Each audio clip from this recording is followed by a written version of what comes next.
수달 동동. 세상은 코로나19 위기가 끝나도 그 이전으로 돌아가지 못할 것이다. 많은 전문가들이 예측하는 코로나19 사태 이후의 상황을 얘기하는 문장입니다. 따라서 포스트 코로나는 어떨 것인가? 어떻게 대응해야 하는가에 많은 관심이 쏠리고 있는데요. 여기서 잠깐, 예상하셨겠지만 포스트 코로나는 영어의 이후를 뜻하는 포스트와 코로나19 바이러스의 합성어로 이번 전세계에 확산된 코로나19 사태 이후에 다가올 새로운 시대를 일컫는 말입니다. 전염병 확산 방지를 위한 이동 제한, 재택업무, 원격 수업같이 물리적 접촉을 최소화하는 움직임이 일상화되면서 국가 간 글로벌 공급망이 붕괴되고 특히 오프라인 기반의 산업활동은 심각한 타격을 받게 된 세상을 말하는 것이죠. 이런 변화에 있어서 각국은 크게 두 가지 분야에 초점을 맞춰 대응을 하고 있는데요. 바이러스 방역과 경제 방역이 바로 그 두 가지입니다. 바이러스 방역이 우선인 것은 사실이지만 경제가 멈춰버린다면 어쨌거나 죽기는 매한가지이기 때문이죠. 우리나라 역시 코로나19로 인한 경제위기에서 자유로울 수가 없는데요. 우리 정부는 기획재정부의 2020년 5월 최근 경제동향 보고서를 통해 최근 우리 경제는 코로나19 영향에 따른 내수 위축으로 고용지표 부진이 지속되고 수출 감소폭이 증가하는 등 실물 경제의 하방 위험이 확대되고 있다고 하면서 2분기 재정은 경제위기에 총력 대응하는 한편 포스트 코로나 시대를 이끌어갈 선도형 경제로의 전환도 착실히 준비하는 이중의 과제를 추진해야 한다 강조했습니다. 쉽게 김치 공장으로 비유해 보겠습니다. 전염병으로 인해 공장에 출근할 수 있는 사람들이 줄어들었습니다. 그럼 공장을 돌릴 수가 없어서 김치를 더 만들 수가 없겠죠. 더 이상 김치를 팔 수 없는 공장에선 수익이 나지 않을 겁니다. 그렇게 되면 새로운 직원을 더 뽑을 수도, 기존의 직원에게 월급을 더 줄 수도 없는 상황이 벌어지겠죠. 그리고 직원들은 월급을 받지 못하게 되니 다른 물건을 살 수 있는 여력이 없어집니다. 전체 소비량이 줄어드는 거죠. 그리고 공장에서 생산하는 물건도 그 물건을 살 수 있는 사람도 없으니 당연히 수출도 감소하겠죠. 이런 악순환이 벌어지는 겁니다. 국가는 이런 상황을 두고만 볼 수는 없겠죠.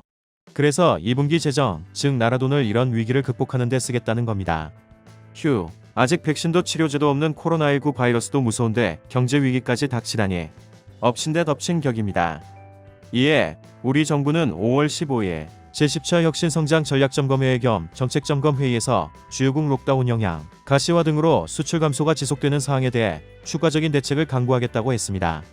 또한 같은 날 열린 제7차 비상재정관리점검회의에서는 이런 경제방역은 시간과의 싸움이라는 것을 강조했는데요.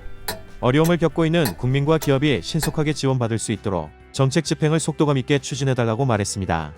그리고 한정된 재원으로 재정 성과를 극대화하려면 선택과 집중이 중요하다며 각 부처는 경제적 파급 효과가 큰 사업에 재원이 집중 투입될 수 있도록 부처별로 구성된 전략적 지출 구조조정 추진 TF를 통해 지출 구조조정을 적극 추진해달라고 말했습니다. 잘 대응하고 있는 것처럼 말씀드렸지만 사실 아직까지는 정부의 코로나19 경제대책은 무너져가는 경제주체에게 정부 지원금을 지급하는데 급급하다는 한계를 드러내고 있습니다. 3차 추경안에 담기는 일자리 대책을 살펴보면 취약계층 30만 명의 공공 일자리 제공을 위해 1조 5천억 원이 투입되는데 코로나19로 중단된 노인 일자리와 자활근로사업 등 60만 개 공공 일자리 사업도 재개된다고 하지만 청년층을 위한 디지털 일자리 5만 개, 청년 일경험 일자리 5만 개 등도 주 15에서 30시간 근무하는 단기 알바에 불과한 수준입니다. 그리고 코로나19 경제 타격이 더욱 확산되는 하반기까지 가계와 기업 그리고 정부가 얼마나 버텨낼 수 있을지가 관건인데 기업이 직원을 채용할 경우 지급하는 고용안정대책 지원금도 인건비 지원 기간은 최장 6개월에 그칩니다. 세계 주요국 경제지표 악화 흐름이 지속되고 신흥국 불안 등 리스크 요인은 여전히 확대되고 있어 하반기 전망이 매우 어두워 저런 정책만으론 이 위기를 타파해 나가기 어렵다는 거죠. 그래도 이런 상황을 인지하고 있는 것인지 대한상공회의소는 포스트 코로나 시대의 신속 대응을 위해 국무조정실 민관합동 규제개선 추진단과 공동으로 주력 업종 규제개선 간담회를 개최하였는데요. 첫 번째 간담회인 5월 15일에는 IT 산업 주요 업종별 협회와 기업들이 참석하여 규제에 대한 애로와 해소 요청을 하였고 정부에서도 국무조정실, 산업통상자원부, 환경부, 고용노동부 등 관련 부처 담당 공무원들이 참석해 함께 해법을 모색하는 시간을 가졌다고 합니다. 대한상의와 국무조정실은 이번 IT 산업 간담회를 시작으로 향후 장치산업, 기간산업, 소비재, 바이오 산업을 대상으로 매달 간담회를 개최해 국내 주력 업종을 모두 살펴볼 계획인데요. 대한상인은 중국의 추격 속의 저성장과 코로나 사태가 겹친 어려운 상황 속에도 주력 산업은 우리 경제에 든든한 버팀목 역할을 해주고 있다면서 IT 산업 간담회를 시작으로 주력 산업의 규제 애로를 풀어내 현재 위기를 기회로 활용하도록 돕겠다고 말했습니다.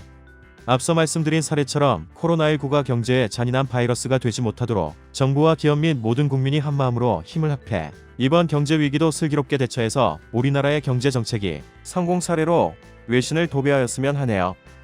그래서 새롭게 변화될 포스트 코로나 시대의 세상을 선도하는 리더 국가가 되기를 간절히 바라봅니다. 지금까지 세상의 모든 시사와 반응을 추적하여 쉽게 알려주는 수달뚱뚱이었습니다. 감사합니다.